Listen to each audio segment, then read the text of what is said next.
ఇకపోతే ప్లాంట్లు, అరే మీరు బొగ్గు లేని చోట ప్లాంట్లు పెట్టినరు అని మా మీద ఆరోపణలు చేస్తున్నారు.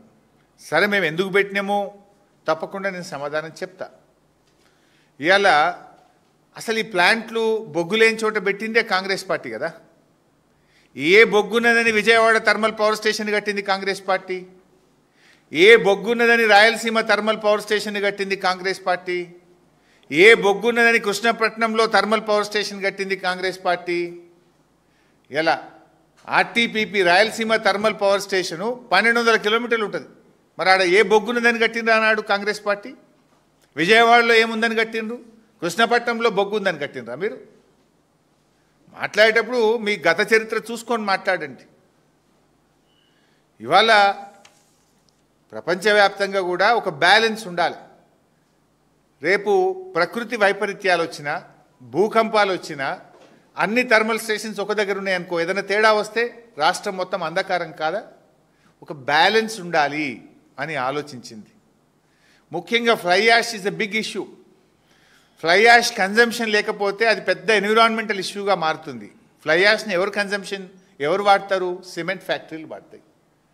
దామర్చెర్ల దగ్గర దాదాపు 30 సిమెంట్ ఫ్యాక్టరీలు ఉన్నాయి. ఆ సిమెంట్ ఫ్యాక్టరీలు 100% ఈ ఫ్లై యాష్ను మేము వాడుకుంటాము అని అండర్టేకింగ్ ఇచ్చి ప్రభుత్వంతో అగ్రిమెంట్ చేసుకున్నారు. ఆ రోజు అక్కడ ఫ్లై యాష్ వినియోగం జరుగుతుంది. సిమెంట్ ఫ్యాక్టరీలు ఉన్నాయి. 1200 ఎకరాల ప్రభుత్వ భూమి ఉన్నది. కావలసిన కృష్ణా నది జలాలు ఉన్నాయి. అవసరమైతే పోర్టు నుంచి, అప్పటికి కోల్ లింకేజ్ లేదు, పోర్టు దగ్గర ఉంటుంది. పోర్టు నుంచి మనం ఇంపోర్టెడ్ కోల్ తెచ్చుకోవడానికి అనువుగా ఉంటుంది. బ్యాలెన్స్ ఉంటుంది. ప్రకృతి వైపరీత్యాలు, భూకంపాలు వచ్చినప్పుడు కూడా విద్యుత్తు ఉత్పత్తి జరుగుతుంది. ఇబ్బంది రాకుండా చేసుకోవచ్చు. అన్నీ ఆలోచించి ఆనాడు బీఆర్ఎస్ ప్రభుత్వం యాదాద్రి థర్మల్ పవర్ ప్లాంట్ను కట్టింది. ఆనాడు ఇదే కోమటిరెడ్డి గారు ఏమన్నారు, మేము రాగానే యాదాద్రిని మూసేస్తాం, వద్దు యాదాద్రి మాకు తాళం వేస్తా అన్నాడు. మరి నిన్న క్యాబినెట్లోనేమో తాళాలు కొడుతుండ్రు. మళ్ళీ ఇప్పుడు ఎందుకు పెడుతున్నావు? మరి 2400 థర్మల్ మెగావాట్ పవర్ ప్లాంట్ ఎందుకు ఒప్పుకున్నావు వెంకటరెడ్డి గారు? మరి ఇది అంత కాలుష్యం మా మెడ మీద వేస్తారా అన్నారు. మరి ఇప్పుడు మళ్ళీ ఎందుకు కడుతున్నావు? మరి కాలుష్యం ఉంటే ఆనాడు అపోజిషన్లో ఉన్నాం కనుక ఏదన్నా మాట్లాడచ్చు. గవర్నమెంట్ల కోసం రాగానే పెదవులు మూతపడతాయి. అంటే ఇలా కాంగ్రెస్ వాళ్ళ అడ్డగోలు వ్యవహారాలు ప్రజలకు అర్థమవుతూ ఉన్నాయి.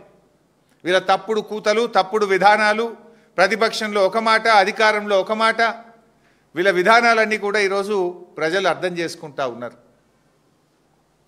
మరి ఆనాడు యాదాద్రి మేము రాగానే మూసేస్తాం, తాళం వేస్తాం, కట్టనీయం అన్నోళ్ళు ఇప్పుడు పోయి రిబ్బన్లు కత్తిరిస్తారు. పోటీ పడి కొబ్బరికాయలు కొడుతుండ్రు. వెంకటరెడ్డి గారు ఉరుకురికి కొబ్బరికాయలు కొడుతుండ్రు. మరి ఆనాడు ఏమన్నావు? మరి కొబ్బరికాయలు కొట్టేటప్పుడైనా యాదికి వస్తలేదు. నేను ఆనాడు తాళం వేస్తా అన్నా, దీన్ని మూసేస్తా అన్నా, ఎట్లా కొబ్బరికాయ కొట్టాలి, జ్వరం వచ్చిందని ఇంట్లోనే వాడుకోవచ్చు కదా సపరేట్గా.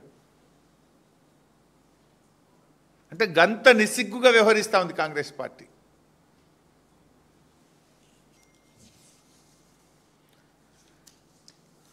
ఇవాళ